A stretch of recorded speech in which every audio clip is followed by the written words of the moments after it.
Hello and welcome back to the Argyle CFO Leadership Forum, FP&A Strategies for Success. My name is Michael with Argyle. A couple of notes before I turn things over to our panel moderator. First, a quick reminder to stop by our sponsors' virtual booths at any time during today's event and for the following week. Our partners are committed to providing you with valuable content and a great overall experience. At any time during today's event, you can visit their virtual booths from the main agenda page, which include complimentary materials, information, and meet and greet opportunities. To ask questions throughout the session, simply type into the Q&A chat and we will address your questions at the end of the session. And now, without further delay, I'd like to introduce our moderator, Philip Peck, Vice President, Advisory Services and Finance Transformation Practice with Peloton Consulting Group. We're excited to have Philip and our panelists with us for a panel discussion titled Learning to Adapt, Intertwining Flexibility and Agility into FP&A. Philip, thank you so much for being here today. Welcome, and over to you. Michael, thank you so much. I am beyond excited to be the moderator for this discussion today. I'm joined by my esteemed colleagues, John, Monica, and Matt, and shortly I'll give them the opportunity to provide a little background of what they're doing and their experience. I will say, I think they're going to be sharing just tremendous insights and pearls of wisdom on this extremely important topic. I couldn't think of another topic that's more relevant and important for FP&A and finance today. Before we dive in, I do want to paint just a quick picture of my background and a little bit about my organization, Peloton Consulting Group. We provide advisory, implementation, and application managed services to help organizations through their entire digital transformation journey.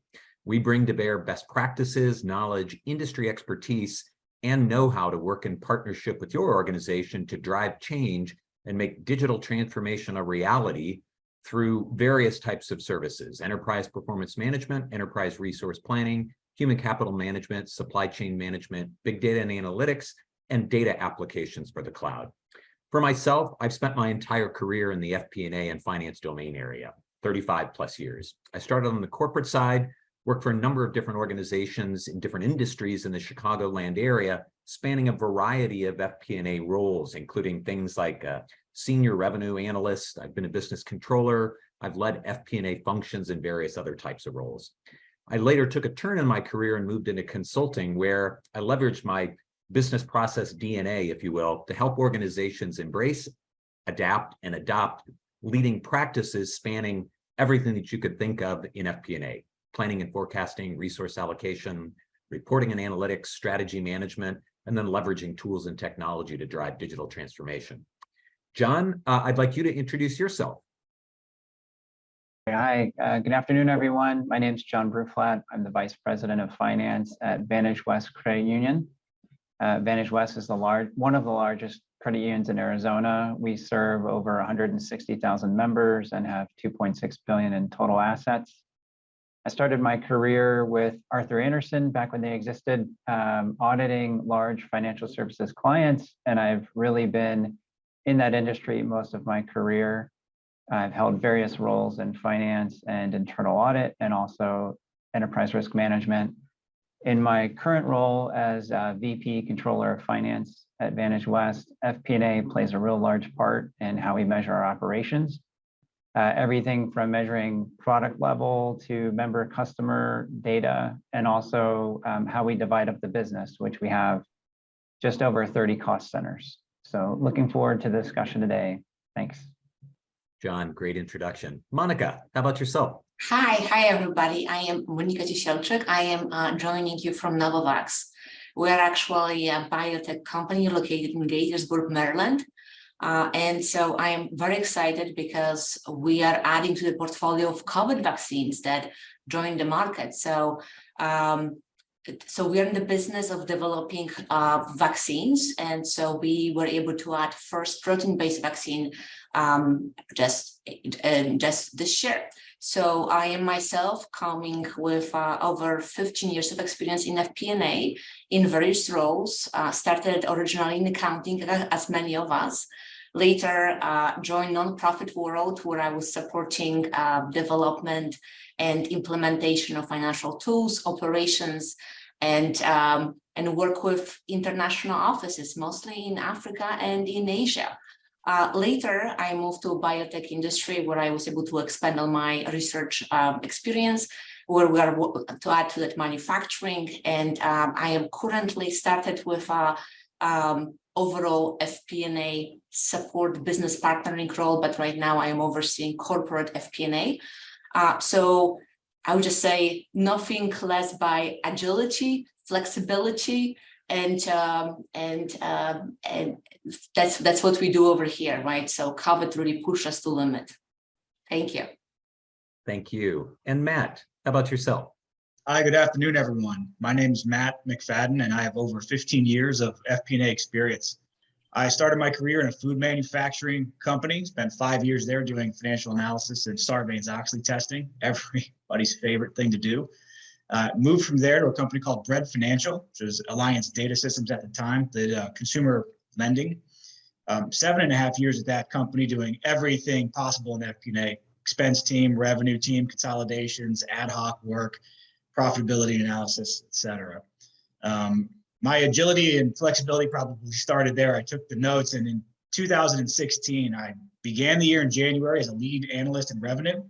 In March, moved to the ad hoc consolidation team. In May, that team changed leaders. In August, I moved back to the revenue team as a manager, and 6 weeks later, moved back to consolidation as the manager for that team. There's quite a blender of a year in terms of roles that I was asked to fill. In spring of 2019, I moved to a company called Vertiv that makes data center infrastructure, and again, served in a variety of roles. Came in as a balance sheet cash flow senior manager, and through some attrition, within 12 months, I had absorbed global operations and engineering. So it was kind of a whirlwind 3 years. In March of this year, I took the opportunity to take an FP&A leadership team for the Americas region, and after 6 quite crazy months that we'll get into in the end of this discussion, and some reorganization, I took an opportunity to take some time off after kind of a blender of 6 years. So I'm currently just kind of at home doing some community organizing with some neighborhoods around my area and spending time with my wife and children. Wow. Matt and Monica and John, I think for the participants in listening in the audience, they can quickly see your diverse backgrounds lend itself well to this specific topic. So I look forward to now teeing up the questions. Question number 1, and John, I'm going to ask you first, then Monica, then Matt. How does agility and flexibility help FP&A teams better forecast for the future while mitigating risk? John, you first.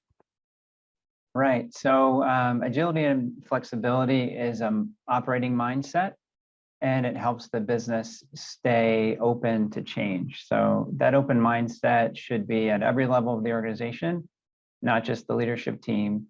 And being agile and flexible prevents you from being stuck in your near-term forecast by elevating your thinking to bigger picture things. So it also lets you take advantage of the moment. I think we've all thought about, throwing good money after bad, and why we keep investing in this thing, right? And when we think about mitigating risk, there's 2 sides to it. There's upside risk and downside risk. So that downside risk is that, negative path of why are we doing this?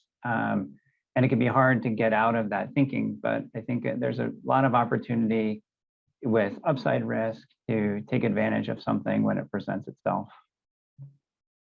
John, thank you. It's interesting that you're bringing to bear the upside and the downside.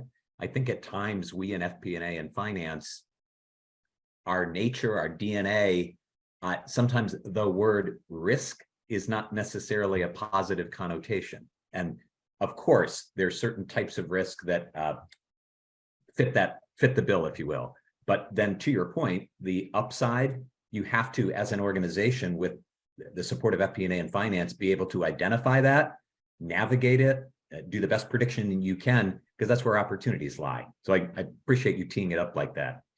Monica, how about yourself on this question? Yeah, so that's a very good start to that question, and I would just also touch on what you just mentioned, which was opportunity, right? So the way how I see this is also that we in FP&A we often support business, and I believe that right now FP&A is moving away just from simply being financial function that provides numbers, right, to actually a business partner.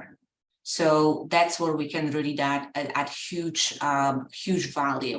And our businesses right now, where we are in the current times where we are, they are changing rather quickly.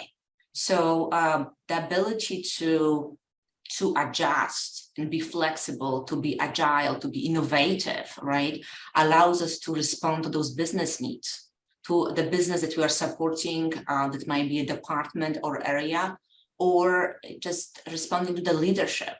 And without the flexibility, we will not be able to stay on top and meet the current demands and meet the profit goals that the company has ahead of us. No, I think those are great perspectives. Great perspectives. Matt, how about your thoughts on this question? I think John and Monica hit the nail on the head very precisely in terms of the mindset and training your mind to move quickly. So I think being agile and flexible is really about being open to new things and being open to different experiences and different approaches. And I was taught by the first CFO I ever worked for, sort of an axiom of this concept of a toolbox, and you can't only have a hammer in your toolbox. Otherwise, you wind up not being able to build very many things. To Monica's point, as we get in FP&A pulled into so many different directions, and allowing ourselves to be open to those new directions winds up forcing us into gray areas that eventually develop new tools for the toolbox and allow us, when leadership has a question or we need to pivot quickly, it gives us more options on how to solve the problem. And that's kind of really what our roles are, is we're problem solvers. And we're also business partners, but we're here to solve people's problems. So I think that the more times we open ourselves to new challenges and new approaches, the more value we add to companies, because we're able to solve more problems quicker. That's a great perspective. And I personally love your analogy of the toolkit. And at times we in FP&A and finance and other areas, we go back to the tools we have used in the past, or the ones where we had the greatest success. But in the challenging times that certainly exist today, but have existed, sometimes you have to revisit your tools and maybe pull a couple different tools together and create a net new tool that you haven't used before. And then, oh my gosh, we're successful with it. Reinforce that mental muscle so that now we're dealing with different norms, different situations, different environment. We adapt and we're flexible. So let's go on to question 2. How are FP&A teams planning and preparing for the unknown?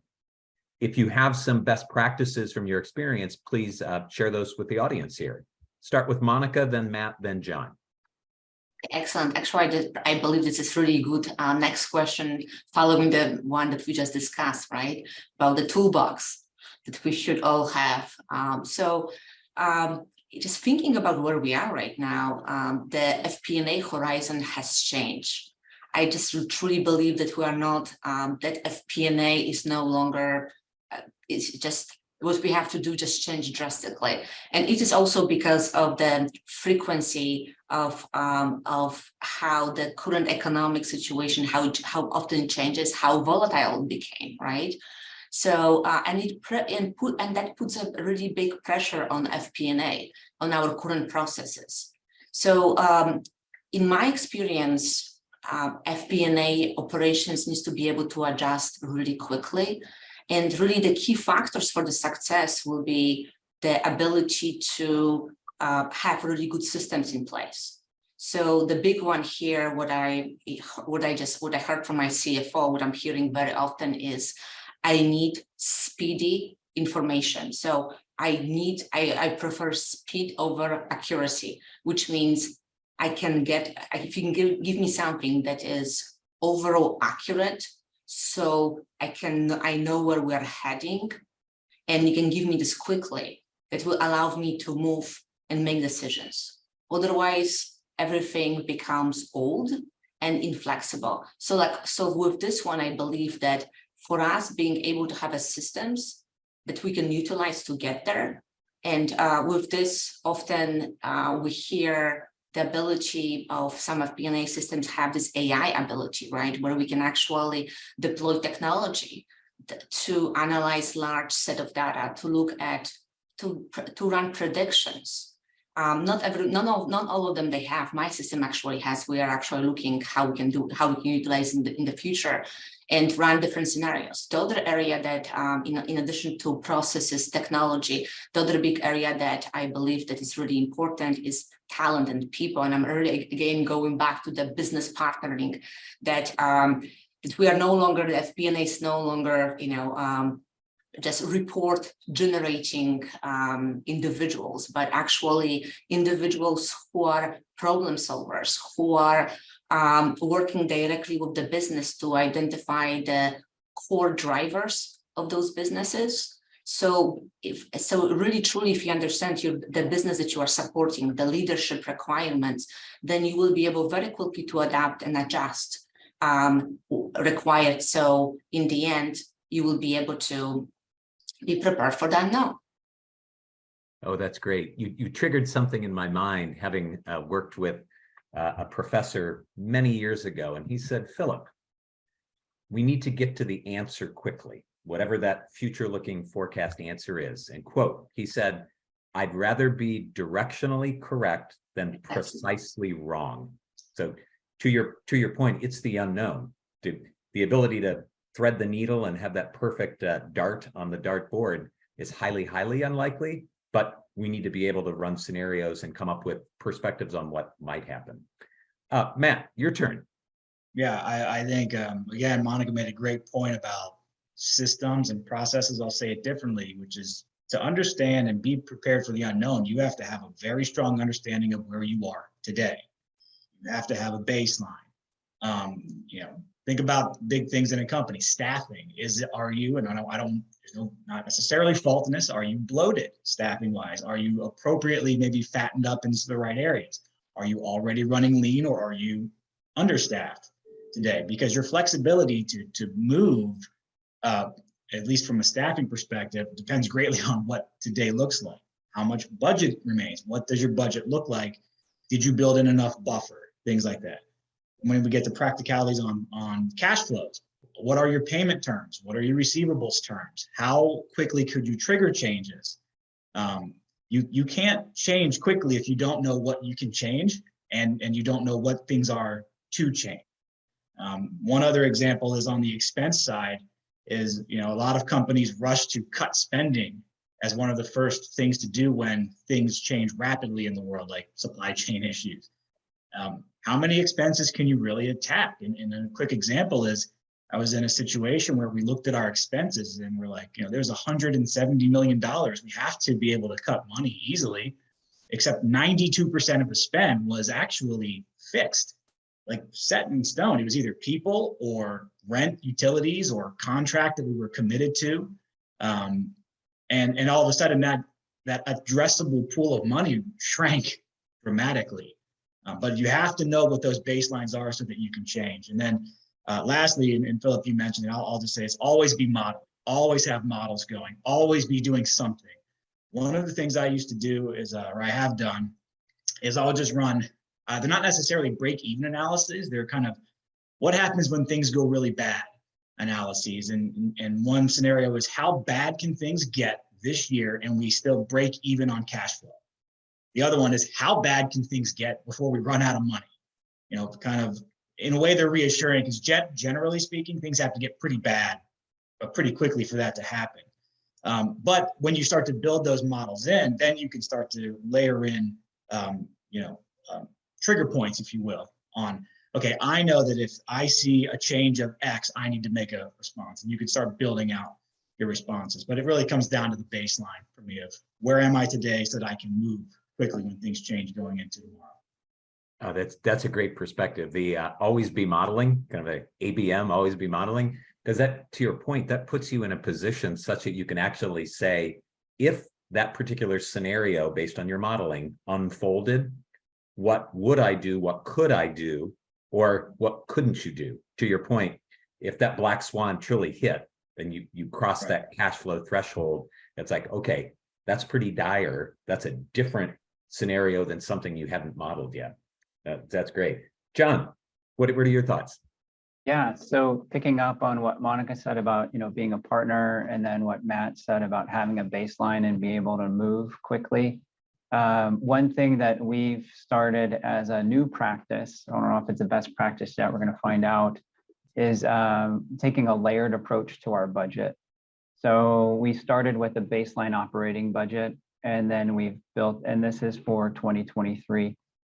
We started then with putting in our must-haves, so things that we know we really want to do as a business. For us as a financial institution, that's something like, we want to expand into a new market, build a new branch, or have some kind of system upgrade. But after that, we then said, okay, and where do we want to be at the end of the year? So we came up with our revenue goals, our member customer growth goals and income targets. And then when we backed into the difference, they gave us basically this undesignated pool of funds for projects. And in the past, I think what we've always done, and probably what many of you do out there, is everyone comes up with their list of projects they want to do. Everybody's project's important to them. Everybody fights over that money. We kind of all wrestle and agree with it. And then 6 months into the year, half those projects haven't happened, or, I want to do something, but it's not exactly what we argued about 6 months ago, right? And arguments are good, don't get me wrong.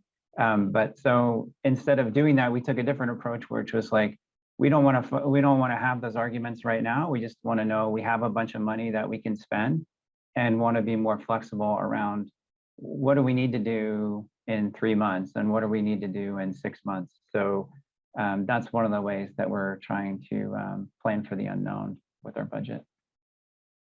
John, that's great. I love your last points there. It sounds like that's a lot more dynamic resource allocation versus the store is only open once a year through your annual planning cycle. So hopefully that's not only a best considered practice, it will be a best demonstrated practice, and then it'll be a best practice. So you're going down that journey. All right, let's keep us going here. Next question, and Matt, I'll start with you, then John, then Monica. What are important focus areas in order to stay ahead of the curve, especially while planning for a new year of the unknown? Sure. I would say a good start is keeping an eye on macro trends that affect your business, and specifically anything that would affect sales and or margin. Costs are, as John kind of laid out, that's usually a fist fight in every organization. But things like recession probabilities that show up. Here's a good tip: is read the Wall Street Journal or make friends with somebody who does. At least get the headlines. Unemployment data, inflation, global supply chain moves, government policy changes. There's a potential rail strike. There was a potential port strike that changes things dramatically. Having an idea of what is out there that can change, that affects your company, especially if it's going to affect sales quickly or the cost side really on the margin. Again, I came from banking, so Fed rate changes is a good one because you can typically get pretty far ahead of that and build it in either upside or downside. Because you would know that they're going to raise rates July 1st. It takes 45 days to burn this in. We can start mid-August building the modeling in to see what's going to happen. I would say important focus areas for a finance person, going back to the topic of risk, is that one of our jobs is to sort of be risk assessors and be that more defensive personality, if you will. A quote that I did like from an executive chairman was, optimistic finance people get companies killed. And so we can't just, we can obviously never run as free in our imaginations as my beloved friends in sales, but it is our job to assess the risk of anything out there. And then not to be totally down on the upside. I know John addressed this earlier, but anything that would dramatically enhance the business, technological changes or new business segments or changes in manufacturing practices that would reduce costs and enhance margin. Again, it's really things that affect your business that would have large scale impact. I gave some examples, but it kind of varies company to company. Yes, and I think as I'm listening, Matt, you highlight a key consideration in terms of our expertise as FP&A and finance practitioners. You really need to understand your value chain. So you're highlighting those fundamental, be they macro or micro drivers, they are very germane to your industry. It's not that other things are not relevant or don't matter, but there's specific ones that you have to be laser focused on given the nature of your business, and just, again, stay ahead of the curve and be mindful and model and think through what could potentially happen. John, how about yourself on this one? Sure. Well, it's interesting that Matt brought up the Fed rate changes, because that's in finance, that's in financial services, I should say. That's why we've been trying to stay ahead of the whole year. Similar to what he said, look at industry trends, benchmark yourself, network with others, find out what others are doing in other industries or your same industry to see if you can get some insights there. And then as far as staying ahead of the curve, I think it goes back to that open mindset. I think a lot about the Buddhist concept of attachment, right? So instead of getting attached to a particular outcome, super paraphrasing here, attachment leads to suffering. So, instead of being stuck in that mindset of we had a budget, it's not happening, what are we going to do? It's really being open to seeing what's ahead of you and taking advantage of it. And that's where, something I heard a long time ago when it comes to budgets is the one truth about a budget is day one, the budget's wrong. So I think as long as you're open to those possibilities and you can get comfortable with the unknown, you'll be ready to handle it. That's great. A takeaway for me personally is I'm going to start applying Buddhist principles to my FP&A work and helping clients. That's a great takeaway. Monica, what are your thoughts on this question? Yeah, they're all good points. I would just add to that the whole idea of identifying the risk and opportunities for your company, for your industry is extremely important, right? Because if you know really what are the key indicators, what is driving it, then you can come up with a different scenarios, right? Like for us at some point was critical raw materials. We really thought at some point, right, when we were doing original estimates, that we would have materials available for production. But then everybody started to produce, right? Everybody was asking for the same materials. And then you have a global supply shortages, right? So you have to really think through all the different items, different key drivers that are driving your industry, your area. What are the upsides and downsides, and identify possible outcomes. And based on that, you should be able to really have a good plan in place. And in the end, the outcome might not be the same. I just, like, for us specifically, I feel like that things are changing so rapidly, right? The whole industry is changing, the marketplace is changing. So our budget often becomes old. And so every quarter we are kind of building a budget, but that's okay, right? Because we have to be flexible and adjust. Absolutely correct. Our next question for all of you, little more tactical, and it has a strategic element to it, but I think it's a little bit more of a how. And John, I'll start with you, and then Monica, then Matt. What modeling approaches have you used to increase probabilities, outcomes, and scenarios? All right, so I wouldn't say that our FP&A models are all that sophisticated. We take kind of a higher level approach to how we look at things. So I think my panel mates will get a little deeper probably on what they use. But I would like to just comment on scenario planning. I think that's really important for my days in ERM, and using simple measurements like likelihood and severity, and having open conversations around what's the business strategy, what's going to keep us from getting to that end goal that we desire. I think that's really important, and just having more conversations around our plans, I think, is a big way to impact your outcomes. We all know that business cases are always fairly rosy, So I think when it's done right, scenario planning can help you really think through those and create a more realistic baseline of expectations. That's a great perspective, John. Thanks for starting us off on this one. I believe, Monica, and I'm going to hand it back to you on this topic. Yeah, thank you. I totally agree on scenario planning, and with scenario planning, I believe the most challenging part here is to identify exactly those outcomes, right? Like when we look at scenarios and possibilities, we can have probably a million or more possibilities. So actually agreeing on those three. And for me, we usually look at pessimistic, most likely, and optimistic, right? Just identifying the assumptions behind those is key. Because otherwise we can spin the wheel and just never really end up in one place. And the other one that I've been working on, the big one for me is actually the assumptions behind each of them, right? And then the next one will be key drivers, which is driving each of the scenario. And for us, the big one here is that the ability to have access to financial data, right? So we have financial planning software where we have financial data sets going back to 2015.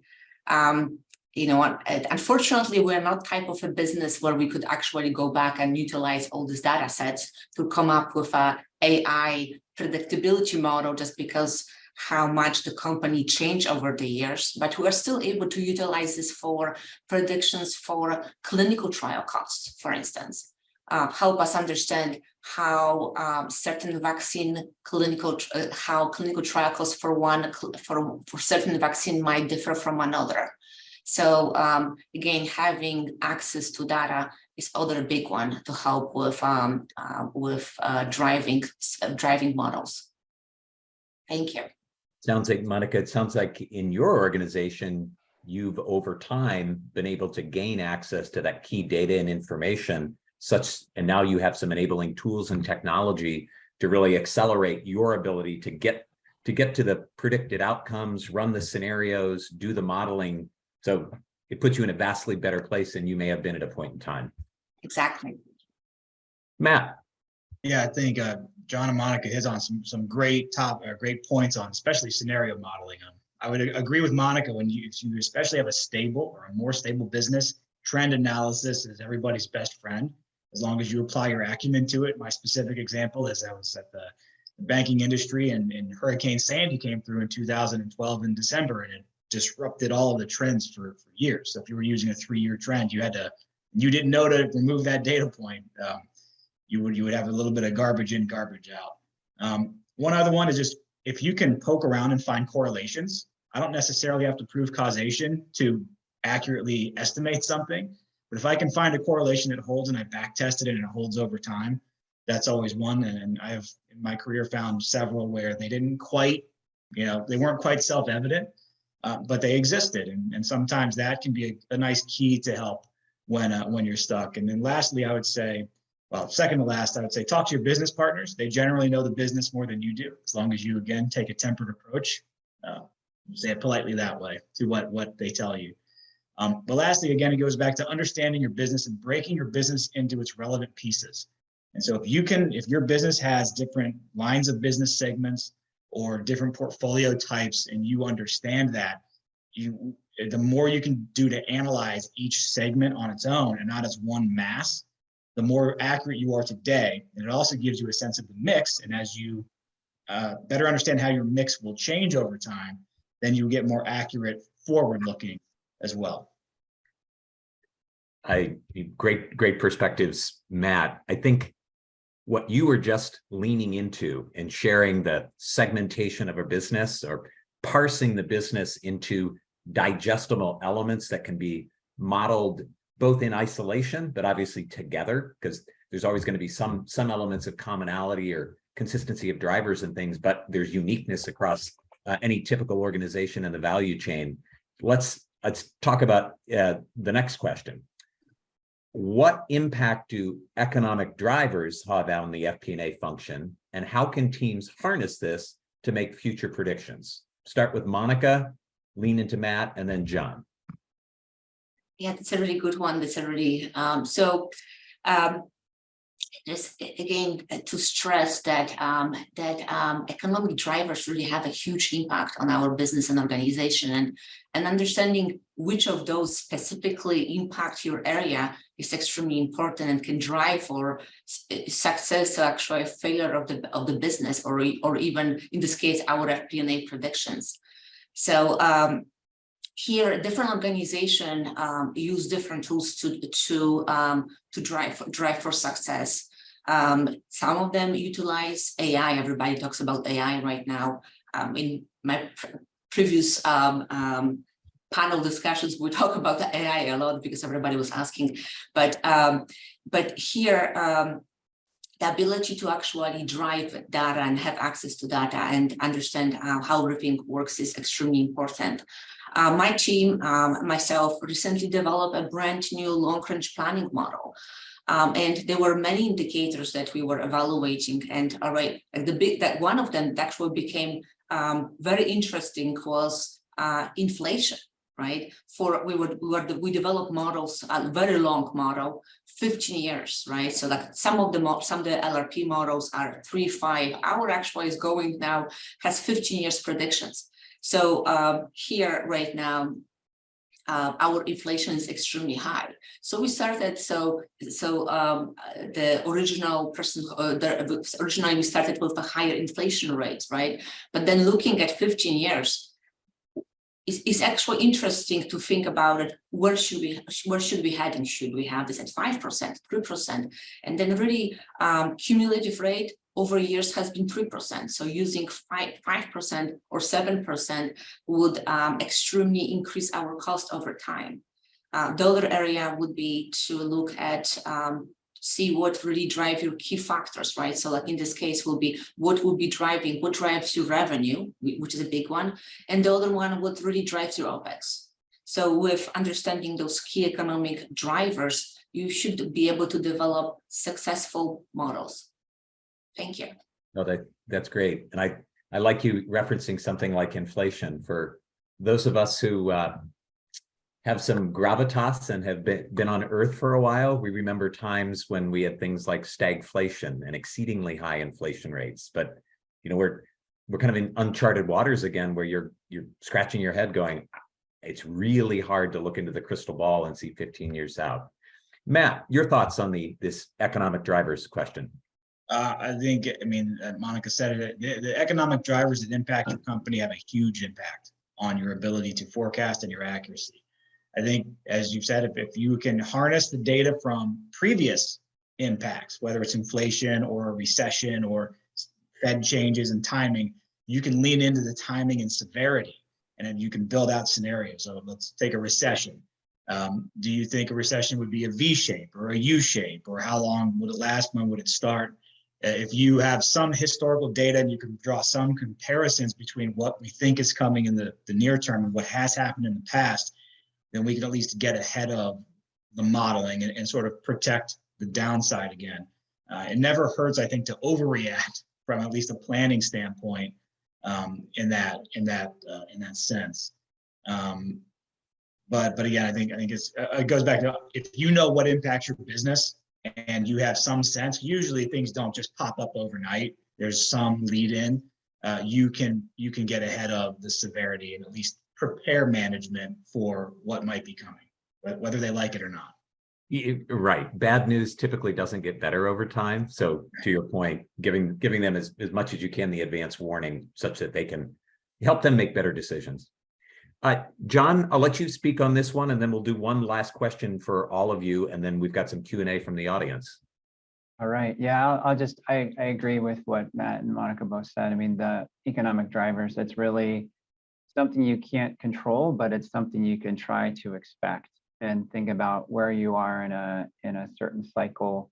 Look at your past performance, like Matt was saying, coming up with models. He mentioned that earlier. I think figuring out trying to determine where you are in a current cycle could help you then figure out, okay, where do we go next? Great. Okay, so the last question for the three of you before I open it up for some Q&A here. and this will be John, Monica, Matt. From your experience, can you share an experience when you had to be extremely agile and flexible? John, you first. Okay, well, my example probably isn't that typical, but I spent some of my early career at a company that went through a massive financial restatement. We ended up restating 5 years of data. And I look at that time as kind of reverse FP&A. So, we kind of thought about what was going on in the business, what's the economy like? The economy wasn't that severe, so there's no way we needed that much in reserves, for example. And we ended up kind of backing our way in to our results. That's probably my most extreme agile, flexible example. We took 11 months and restated 5 years. So I'm sure Matt or Monica have a better example. And so I'll turn it over to Monica.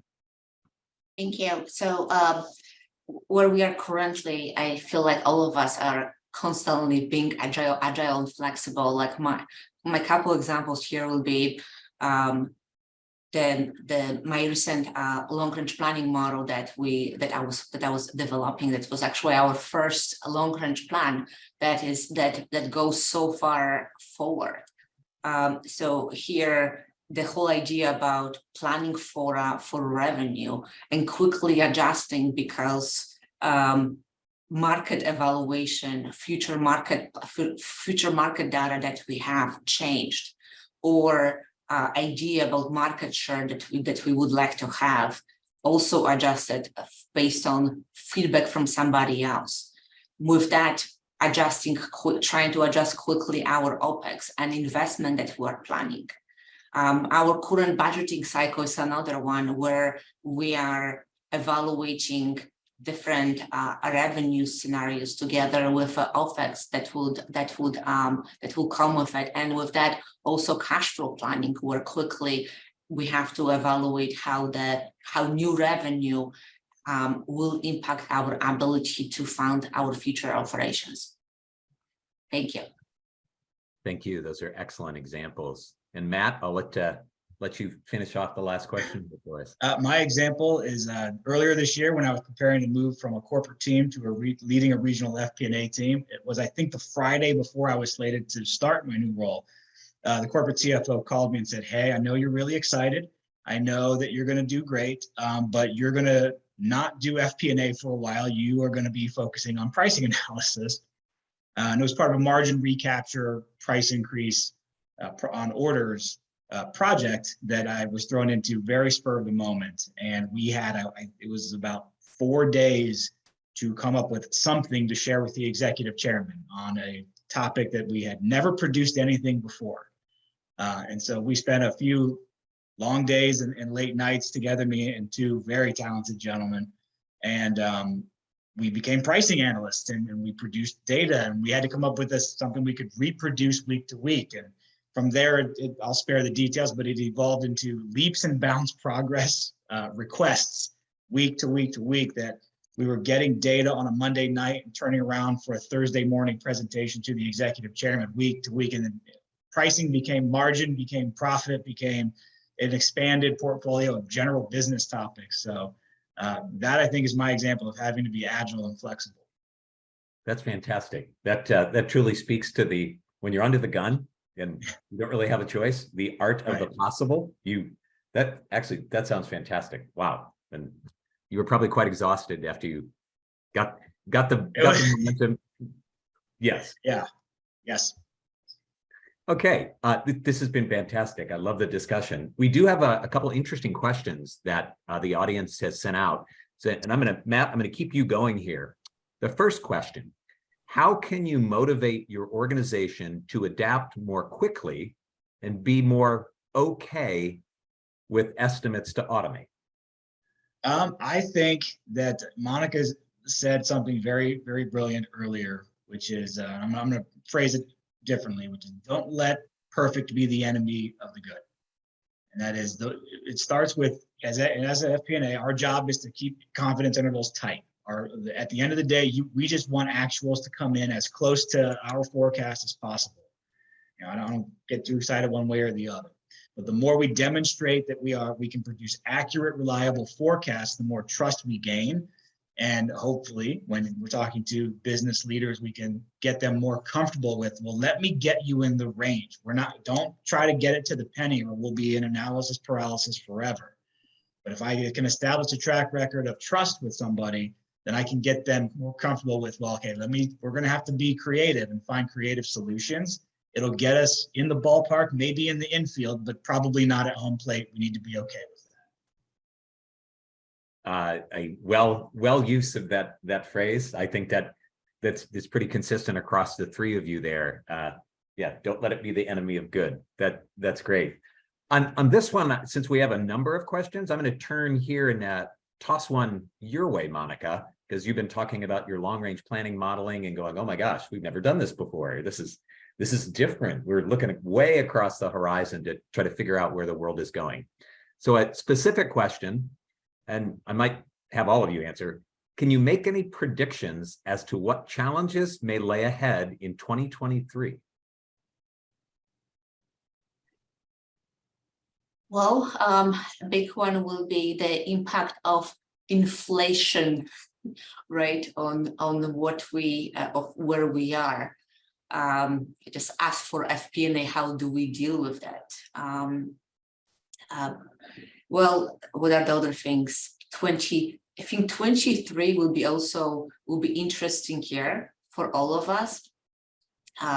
We'll be adjusting as a country. The economy definitely will be adjusting, and then for us specifically, for our industry, we're moving away from pandemic to, some of us are calling endemic, right? So for us specifically, it will be very interesting to see where we will end up, right, as a country with our requirements for a COVID vaccine. Yes, that transition, yeah, pandemic to endemic to whatever Yes, after endemic is. I don't know that we have a word for it yet, or I haven't heard of one, but we'll call it a triangle. That transition will continue, and us as FP&A trying to figure that out is really important. John, given the nature of the business you support and your role, I'll pose that same question to you. Can you make predictions for you as to what challenges may lay ahead? Sure. Well, like Monica said, inflation's a big one for us. It impacts our business and financial services when it comes to what we invest in, those costs. How much does it cost us to find a new location or build a new branch or just renovate it versus building one? I think challenges in the next year, interest rates for everybody. So whether you're out there like we are trying to make loans, or whether you need a loan, right? If you need capital, just that cost alone is way higher than it's been in a long time. And I think the other thing that's a challenge is going to be consumer confidence. So whatever business confidence as well. But in my industry, it's certainly consumer confidence. And are people going to get back to some sort of new old ways, right? New normal. I don't think people are saying that anymore. So, are we going to get back to some kind of old ways, or is what does that look like? It's really hard to tell right now. Great points. And that consumer confidence element is so important. And it seems like we're getting mixed elements out there in the marketplace. There's certain pockets say recession, other pockets go, the war for talent is still pervasive, and it's just mixed signals for all of us trying to sort through the opaqueness of everything out there and figure out what to do. Last question, and Matt, I'm going to give this one to you. It's pretty interesting, and I think you hinted or touched on some elements here. Is there any way that you guys have found to refine historical data to potentially be more reflective of current state, i.e. restatements, reclasses, et cetera? I would say that goes back to, you have to really understand your business. You have to understand the one-off scenarios that you've encountered over time to get rid of noise. I would say something that's not necessarily in the data, but if you have somebody in your company who's been there for 30 years, go talk to them and talk to them often. One of the best things I've ever had in my career, education-wise, is finding someone who had been there for 30 years and just asking the question, how did we get here? How did we get from what it was when you started to where we are now? But again, it goes back to diving down the rabbit holes of what was a one-off garbage data, well, what is now garbage data point to get rid of so that you can clean up the data. And again, how can you segment your company in the most appropriate fashion to analyze where you are today so that you can understand how you can move forward. Those are great tips there. I'm thinking of a certain phraseology in different terms I've seen in my past. There's elements that are truly steady state. It's like this is just the way that is. There's elements that are outliers. They could be one-off outliers. They could be this is an emerging trend, or this is something so substantive in this part of our business that we need to accommodate it. But to your point, someone out there is in your organization, the Jedis. There's some people there that you need to find them, and wherever they are to help you from an FP&A perspective, just be more agile, flexible, and make better predictions. With that, we're on the hour. First and foremost, I want to thank the three of you. I think the insights, the experiences, and your perspective, it's invaluable, and I'm sure all the participants loved it. Thank you again. And with that, Michael, I'll hand it back to you. Thank you so much, Philip, John, Monica, and Matt. This was wonderful, a wonderful panel discussion. I also want to thank everyone else for joining us today for this fantastic session. Now, this session, along with all of today's content, will be available on demand following the event. Now, this officially concludes the Argyle CFO Leadership Forum, FP&A Strategies for Success. We'd like to thank our sponsor, Divvy. We appreciate you being here. And thank you again for joining us today and engaging in our content. Have a great rest of your day. Philip and the team, thank you so much. Thank you. Thank you. Thank you. Yep.